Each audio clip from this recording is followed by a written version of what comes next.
নমস্কার বন্ধুরা, সিলভার পিজিয়নে আপনাদের সবাইকে স্বাগত। আজ আমি আপনাদের যেটা বলবো সেটা হচ্ছে যে পায়রাকে জল খাইয়ে কেন ওড়াতে হয়। দেখুন, পায়রাকে যদি আপনি জল না খাইয়ে ওড়ান তাহলেও পায়রা উড়বে না একদম, এটা বলবো না। পায়রাকে জল খাইয়ে ওড়ানোর সিস্টেমটা হচ্ছে আপনি প্রথম যেটা করবেন সেটা হচ্ছে যে যখন পায়রারা দেখবেন যে 0 পরের রয়েছে, 1 পরও হয়নি, তখন কিন্তু আপনাদের জল খাওয়ানো যাবে না।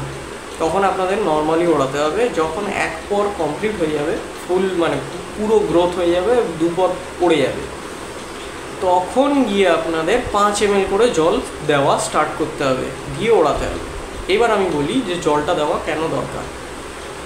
দেখুন, আপনি পায়রা ওড়াচ্ছেন, পায়রা 2 ঘন্টার পর, 2 ঘন্টা 3 ঘন্টা যাই হোক না কেন, 2 ঘন্টা 3 ঘন্টা পর কিন্তু হাঁপিয়ে নেমে আসছে। কিন্তু আপনারা অন্যের পায়রা যখন দেখছেন, ইউটিউবে দেখছেন বা অন্যের বাড়িতে গিয়ে দেখছেন 2 ঘন্টা 3 ঘন্টা পর কিন্তু তারা দমটা ধরে নিচ্ছে। ইনফ্যাক্ট সেই পায়রা কিন্তু 7 ঘন্টা 8 ঘন্টায় চলে যাচ্ছে বা 4-5 ঘন্টায় চলে যাচ্ছে। এটা কিন্তু সম্পূর্ণ এই জলের জন্য। যদি জলটা আপনি না দেন, 2 ঘন্টা 3 ঘন্টার পর কিন্তু পায়রা হাঁপিয়ে যাবে। হাঁপিয়ে গেলে কিন্তু পায়রা আর উঠতে পারবে না। হাঁপানোর জন্য সে পায়রা নিচে নেমে আসবে, এসে বসে যাবে। আচ্ছা, এই জলটা আপনারা এখন যা গরম পড়েছে, প্রচণ্ড গরম, হিউমিডিটি লেভেল প্রচুর বেশি। দুপুরবেলা বা সকালবেলা আপনারা ওড়াতে যাবেন না, কারণ খুব এক্সপিরিয়েন্স না থাকলে এটা ওড়ানো সম্ভব নয়। কিভাবে ওড়াতে হয় দুপুরবেলা বা সকালবেলা সেটার ভিডিও আমি পরে দিয়ে দেবো। কিন্তু এই টাইমটায়, এই এত হিউমিডিটিতে আপনারা সকালবেলা বা দুপুরবেলা এক্সপিরিয়েন্স না থাকা, আমি তাদেরকে বলছি যাদের এক্সপিরিয়েন্স নেই, তারা কিন্তু একদমই ওড়াতে যেও না।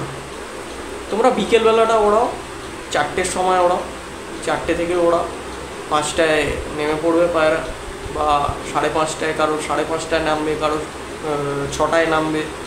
যার যেরকম পাওয়ার রয়েছে, যার যেরকম নাসাল আছে, সেরকম অনুযায়ী তার পায়রা নামবে।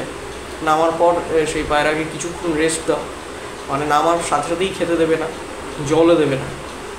মিনিমাম 15 মিনিট রেস্ট দেবে, তারপর জল দেবে। আগে জল দেবে, কারণ শুকনো দানা মুখে আটকাবে। আগে জল দেবে, জল খাবে পায়রা, তারপর খাবার দেবে। আচ্ছা, কিছু কিছু ক্ষেত্রে এরকম হয় পায়রারা খাবার না দেখলে নিচে নামতে চায় না, তো আগে একটুখানি খাবার দেখিয়ে নেবে। যখন এসে ওরা কোপে ঢুকে যাবে, ঢুকে খাবারের বাটিটা ঠোকরানো স্টার্ট করবে, একটা করে দানা নেওয়া স্টার্ট করবে, সাথে সাথে বাটিটা সরিয়ে সেখানে জল রেখে দেবে। আগে জলটা যাতে পায়রা খায়, জলটা খাওয়ার পর আপনি খাবার দিয়ে দেবেন। যদি জল না খায় ঠিক আছে, তাহলে খাবার দিয়ে দেবেন, কোনো অসুবিধে নেই। অনেক পায়রা এরকম আছে একটু বেয়ারা টাইপের, খাওয়ার ছাড়া সে জল খাবে না, তো অসুবিধা কিছু নেই। কিছুক্ষণ দেখে নিয়ে তারপরে আপনারা খাবারটা দিয়ে দেবেন, ওরা খাবার খেয়ে তারপরেই জল খাবে। এই গরমের মধ্যে কিন্তু অবশ্যই দিনে একবার অন্তত ওআরএসের জল অবশ্যই করে দেবেন। তো ওআরএসের থেকে সবথেকে ভালো হয় যদি ইলেকট্রোলাইট পাউডার, যেটা পাওয়া যায় আমাদের দোকানে, ইলেকট্রোলাইট যদি আপনারা দিতে পারেন। এটা দেওয়ার সিস্টেমটা হচ্ছে আপনি 1 চামচ, আপনি 1 চামচ না, আপনি 1.5 চামচ 1 লিটার জলে দিয়ে দেবেন। দিয়ে সেটাকে ভালো করে গুলে সমস্ত পায়রাকে দিয়ে দেবেন।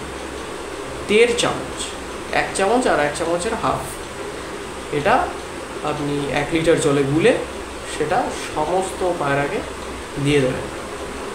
তো সেই জলটা 3 ঘন্টা রাখার পর কিন্তু বের করে নিতে হবে, কারণ সেখানে না হলে ভাইরাস হতে পারে, ব্যাকটেরিয়া ফর্ম করতে পারে। সেই জলটা পায়রা খেলে তখন অসুবিধা হবে। 3 ঘন্টা পর কিন্তু জলটাকে বের করে নেবেন, বাটি ধুয়ে ফ্রেশ জল দিয়ে দেবেন। তো আজকের ভিডিও এরকমই। আপনারা কিন্তু অবশ্যই করে পায়রাকে জল খাইয়ে তবেই ওড়াবেন, নাহলে কিন্তু আপনার পায়রা দম ধরবে না। আর যদি 10 পর কমপ্লিট করে যায় কোনোভাবে দম না ধরে, তাহলে কিন্তু সেই পায়রা আর কোনোদিনও দম ধরবে না। 10 পর কমপ্লিট করার আগেই কিন্তু পায়রার অরিজিনাল দমটা ধরাতে হবে। তো অবশ্যই আপনার যদি ভালো লাগে চ্যানেলটাকে অবশ্যই সাবস্ক্রাইব করবেন, আমার পাশে থাকবেন, লাইক করবেন, শেয়ার করবেন, কমেন্ট করবেন। কমেন্টে বলবেন যে আর কী রকম ধরনের ভিডিও আপনারা চান, ঠিক আছে? তো সেই ধরনের ভিডিও আমি আপনাদের সবাইকে দেব। আচ্ছা, আর একটা জিনিস কিছু আমি বলে দিই। একজন কমেন্ট করেছিল যে পায়রার চোখের বৈশিষ্ট্যটা আমি আমার ভিডিওতে বলাই রয়েছে, সেটা ভালো করে মন দিয়ে দেখতে হবে, তবে গিয়ে আপনারা বুঝতে পারবেন যে পায়রার চোখের বৈশিষ্ট্যটা কীরকম। পায়রার চোখের প্রত্যেকটা রিং, সেই রিংগুলোকে দেখার চেষ্টা করুন, সেই রিংগুলোকে বোঝার চেষ্টা করুন। সেই ভিডিও কিন্তু আমি আপনাদের কাছে দিয়ে রেখেছি, সেটা দেখে নেবেন। ভালো লাগলে অবশ্যই চ্যানেলটাকে সাবস্ক্রাইব করবেন, লাইক করবেন, কমেন্ট করবেন, শেয়ার করবেন। নমস্কার।